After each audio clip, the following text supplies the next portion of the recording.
ياسين والقرآن الحكيم إنك لمن المرسلين على صراط مستقيم تنزيل العزيز الرحيم لتنذر قوما ما أنذر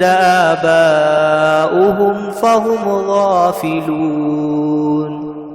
لقد حق القول على أكثرهم فهم لا يؤمنون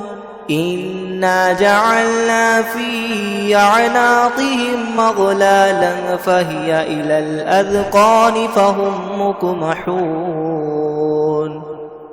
وجعلنا من بين أيديهم سدا ومن خلفهم سدا فأغشيناهم فهم لا يبصرون وسواء عليهم أأنذرتهم أم لم تنذرهم لا يؤمنون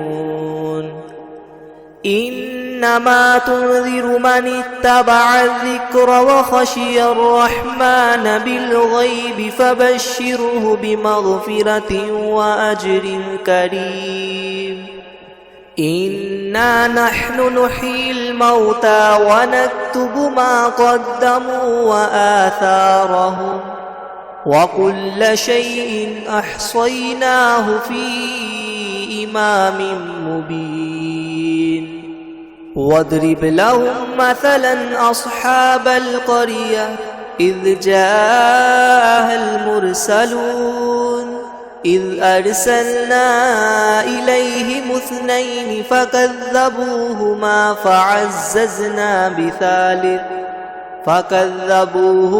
فعززنا بثالث فقالوا إنا إليكم مرسلون قالوا ما أنتم إلا بشر مثلنا وما أنزل الرحمن من شيء إن أنتم إلا تكذبون قالوا ربنا يعلم إنا إليكم لمرسلون وما علينا إلا البلاغ المبين قالوا إنا تطيرنا بكم لئن لم تنتهوا لنرجمنكم وليمسنكم منا عذاب أليم قالوا طائركم معكم أئن ذكرتم بل أنتم قوم مسرفون وجاء من أقصى المدينة رجل يسعى قال يا قوم اتبعوا المرسلين اتبعوا من لا يسألكم أجرا وهم مهتدون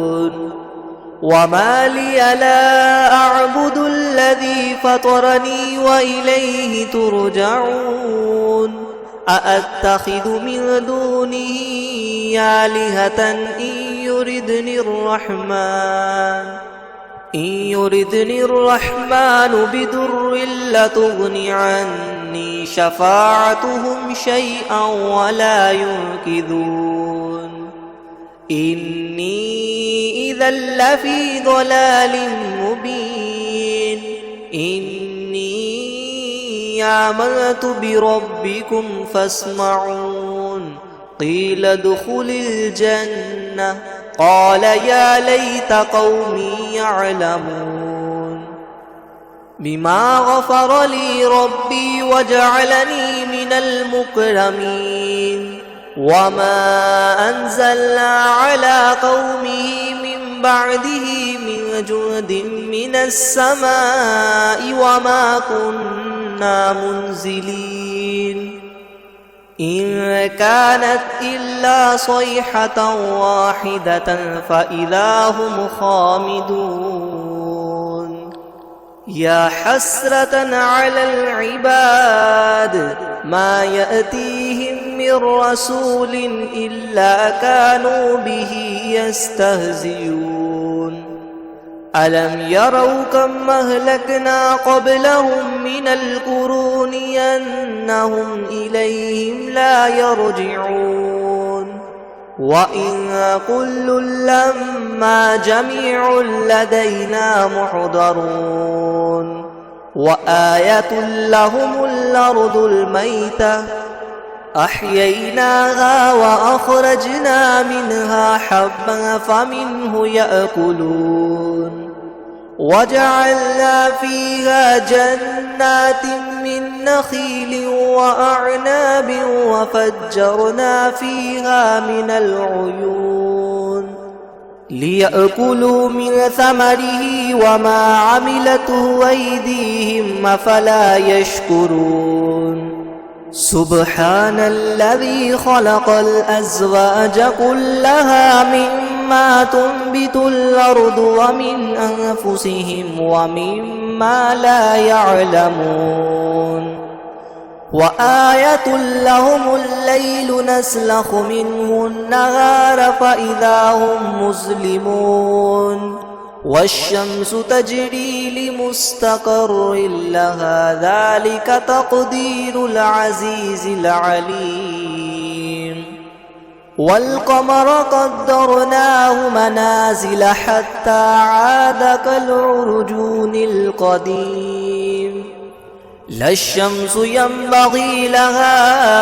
أن تدرك القمر ولا الليل سابق النهار وكل في فلك يسبحون وآية لهم أنا حملنا ذريتهم في الفلك المشحون وخلقنا لهم من مثله ما يركبون وإن نشأ نغرقهم فلا صريخ لهم ولا هم ينقذون إلا رحمة منا ومتاعا إلى حين وإذا قيل لهم اتقوا ما بين أيديكم وما خلفكم لعلكم ترحمون وما تأتيهم من آية من آيات ربهم إلا كانوا عنها معرضين وإذا قيل لهم انفقوا مما رزقكم الله قال الذين كفروا للذين آمنوا ونطعم من لو يشاء الله وطعمه إن أنتم إلا في ضلال مبين ويقولون متى هذا الوعد إن كنتم صادقين ما ينظرون إلا صيحة واحدة تأخذهم وهم يخصمون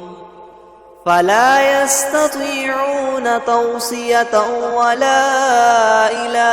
أهلهم يرجعون ونفخ في الصور فإذا هم من الأجداث إلى ربهم ينسلون قالوا يا ويلنا من بعثنا من مرقدنا هذا ما وعد الرحمن وصدق المرسلون إن كانت إلا صيحة واحدة فإذا هم جميع لدينا محضرون فاليوم لا تظلم نفس شيئا ولا تجزون إلا ما كنتم تعملون إن أصحاب الجنة اليوم في شغل فاكهون هم وأزواجهم في زلال على الأرائك متكئون لهم فيها فاكهة ولهم ما يدعون سلام قولا من رب رحيم وامتازوا اليوم أيها المجرمون ألم أعهد إليكم يا بني بني آدم ألا تعبدوا الشيطان إنه لكم عدو مبين وأن اعبدوني هذا صراط مستقيم ولقد أضل منكم جبلا كثيرا أفلم تكونوا تعقلون هذه جهنم التي كنتم توعدون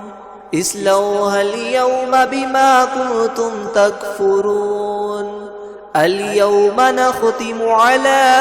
أفواههم وتكلمنا أيديهم وتشهد أرجلهم بما كانوا يكسبون ولو نشاء لطمسنا على أعينهم فاستبقوا الصراط فأنى يبصرون ولو نشاء لمسخناهم على مكانتهم فما استطاعوا مضيا ولا يرجعون ومن نعمره ننكسه في الخلق أفلا يعقلون وما علمناه الشعر وما ينبغي له إن هو إلا ذكر وقرآن مبين لينذر من كان حيا ويحق القول على الكافرين أولم يروا أنا خلقنا لهم مما عملت أيدينا أنعاما فهم لها مالكون وذللناها لهم فمنها ركوبهم ومنها يأكلون ولهم فيها منافع ومشارب أفلا يشكرون واتخذوا من دون الله آلهة لعلهم ينصرون لا يستطيعون نصرهم وهم لهم جند محضرون فلا يحزنك قولهم إنا نعلم ما يسرون وما يعلنون أولم ير الإنسان أنا خلقناه من نطفة فإذا هو خصيم مبين وضرب لنا مثلا ونسي خلقه قال من يحيي العظام وهي رميم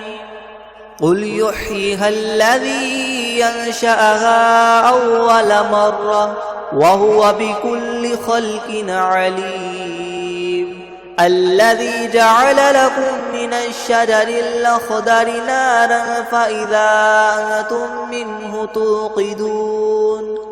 أوليس الذي خلق السماوات والأرض بقادر على أن يخلق مثلهم بلى وهو الخلاق العليم إنما أمره إذا أراد شيئا أن يقول له كن فيكون فسبحان الذي بيده ملكوت كل شيء وإليه ترجعون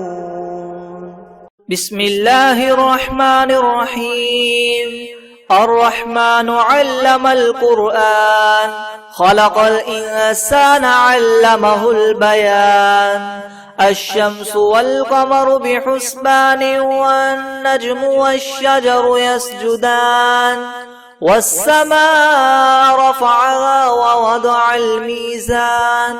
ألا تطغوا في الميزان وأقيموا الوزن بالقسط ولا تخسروا الميزان والأرض وضعها للأنام فيها فاكهة والنخل ذات الأكمام والحب ذو العصف والريحان فبأي آلاء ربكما تكذبان خلق الإنسان من صلصال كالفخار وخلق الجان من مارج من نار فبأي آلاء ربكما تكذبان رب المشرقين ورب المغربين فبأي آلاء ربكما تكذبان مرج البحرين يلتقيان بينهما برزخ لا يبغيان فبأي آلاء ربكما تكذبان يخرج منهما اللؤلؤ والمرجان فبأي آلاء ربكما تكذبان وله الجوار المنشآت في البحر كالأعلام فبأي آلاء ربكما تكذبان كل من عليها فان ويبقى وجه ربك ذو الجلال والإكرام فبأي آلاء ربكما تكذبان يسأله من في السماوات والأرض كل يوم هو في شأن فبأي آلاء ربكما تكذبان سنفرغ لكم أيها الثقلان فبأي آلاء ربكما تكذبان يا معشر الجن والإنس إن استطعتم أن تنفذوا من أقطار السماوات والأرض فانفذوا لا تنفذون إلا بسلطان فبأي آلاء ربكما تكذبان يرسل عليكما شواظ من نار ونحاس فلا تنتصران فبأي آلاء ربكما تكذبان فإذا انشقت السماء فكانت وردة كالدهان فبأي آلاء ربكما تكذبان فيومئذ لا يسأل عن ذنبه إنس ولا جان فبأي آلاء ربكما تكذبان يعرف المجرمون بسيماهم فيؤخذ بالنواصي والأقدام فبأي آلاء ربكما تكذبان هذه جهنم التي يكذب بها المجرمون يطوفون بينها وبين حميم آن فبأي آلاء ربكما تكذبان ولمن خاف مقام ربه جنتان فبأي آلاء ربكما تكذبان ذواتا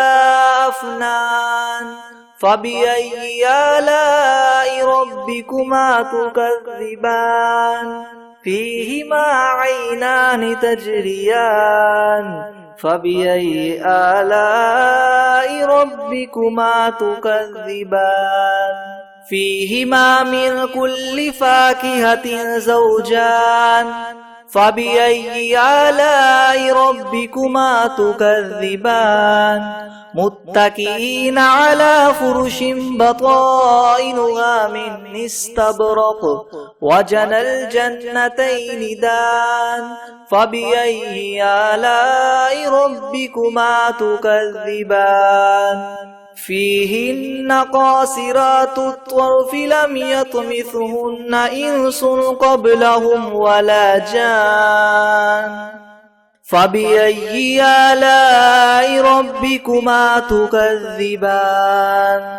كأنهن الياقوت والمرجان فبأي آلاء ربكما تكذبان هل جزاء الإحسان إلا الإحسان فبأي آلاء ربكما تكذبان ومن دونهما جنتان فبأي آلاء ربكما تكذبان مدهامتان فبأي آلاء ربكما تكذبان فيهما عينان نضاختان فبأي آلاء ربكما تكذبان فيهما فاكهة ونخل ورمان فبأي آلاء ربكما تكذبان فيهن خيرات حسان فبأي آلاء ربكما تكذبان حور مقصورات في الخيام فبأي آلاء ربكما تكذبان لم يطمثهن إنس قبلهم ولا جان فبأي آلاء ربكما تكذبان متكئين على رفرف خضر وعبقري حسان فبأي آلاء ربكما تكذبان تبارك اسم ربك ذي الجلال والإكرام